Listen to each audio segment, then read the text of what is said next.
And so, Phase 5 begins. You may not want her to watch this.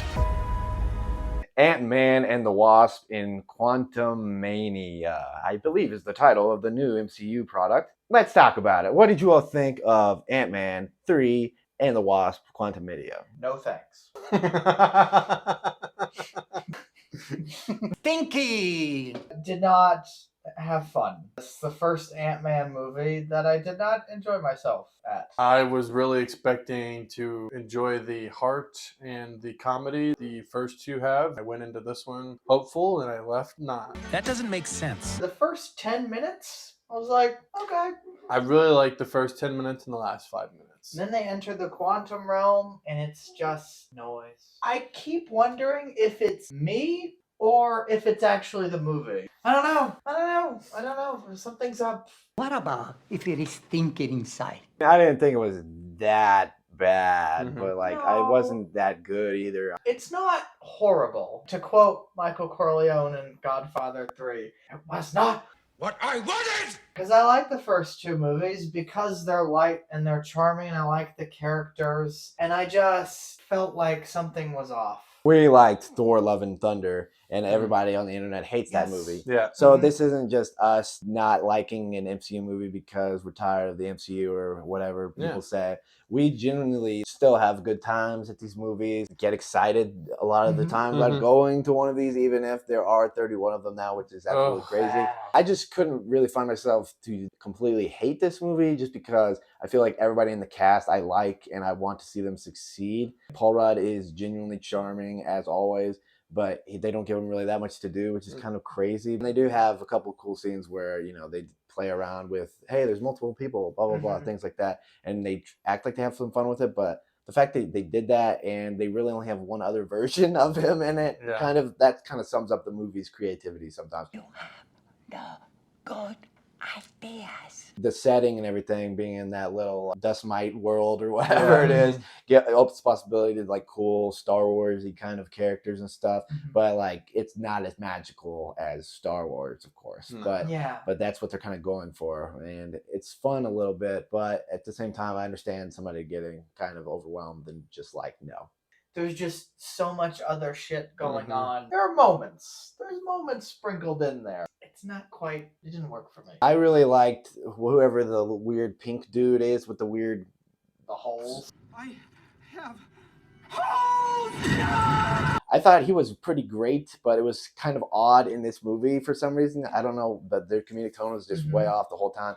But in a normal Marvel movie, it would be hilarious. Or I thought it was still really funny, but it was just kind of out of place in terms of the way they had the tension going with Kang, who was, of course, you know, the best part of the movie and Definitely, what we all yeah. presumably came for. But even then, they don't really do much with Kang other than just it's Jonathan Majors kicking ass and he's really good at acting and stuff. The third act, which is supposed to be the best part and almost kind of works out to be the best part because they have this awesome fight, you know, with Kang and Ant-Man, but they just don't go as far as you kind of want them to and think they're going to in the moment. And the action isn't really shot in a heavy way to where you're like feeling, oh my gosh, Ant-Man's gonna die, or this is gonna happen, and this is gonna have some stakes, and something's gonna matter after this. They kind of like do a bunch of quick cuts. He does get beat up pretty bad in terms of his face looks kind of mangled a little bit, but they could have gone a little harder. I don't know, but that might just be a me thing. But I was really ready to just love the third act, and then all of a sudden they kind of had a bunch of cop outs towards the end, to where it was like, did anything really happen in this movie? No. They went into a little world and stuff, so in theory there was this big grand adventure, but in reality it's like nothing really happened other than, hey, Kang made a movie appearance. It's a very busy movie about nothing. It'd be one thing if it was consistently funny, which I didn't think it was. It'd be one thing if the movie took like a severe risk. Like y'all said, I think definitely some good parts in this movie, but I think the parts I was really missing from this movie is I didn't realize how much I was attached to Paul Rudd's character being in the real world, interacting with real people, dialogue that's funny back and forth, and also interacting with stuff in the real world where it's kind of funny because he gets big and he gets small.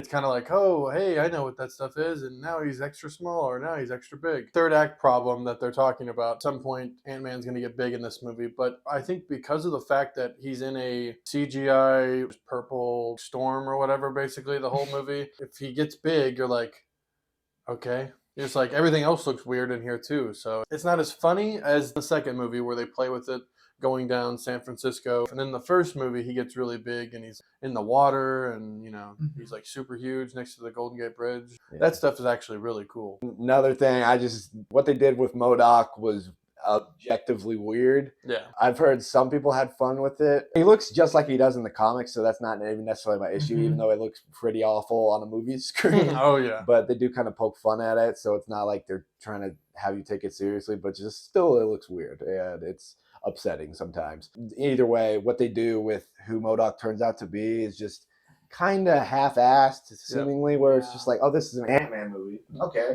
we'll bring in MODOK for some reason, and this is how we're going to make it into an Ant-Man movie, which didn't need to be happening. I have no idea who MODOK is other than knowing his name, and people have liked him who read the comic books and stuff, and we're kind of excited for him. What they did in this movie with him, and then all of a sudden, the third act, they have a really absolutely insane part where they kind of just break the fourth wall in the middle of this awesome tension scene, and it's not legitimately a fourth wall break, but it kind of feels like one because it's just like a wink to the audience where it's like, hey, this is going to be a really funny part that people are going to talk about. And it's sort of funny, but it's really more, why did they write that into this part of the movie? Like maybe earlier, set up an arc for it, and then you'll get the stakes coming in later. But it was just objectively an odd, random thing once you're like really supposed to be in deep on the Kang stuff. And you're like, holy crap, Kang is going to mess them all up.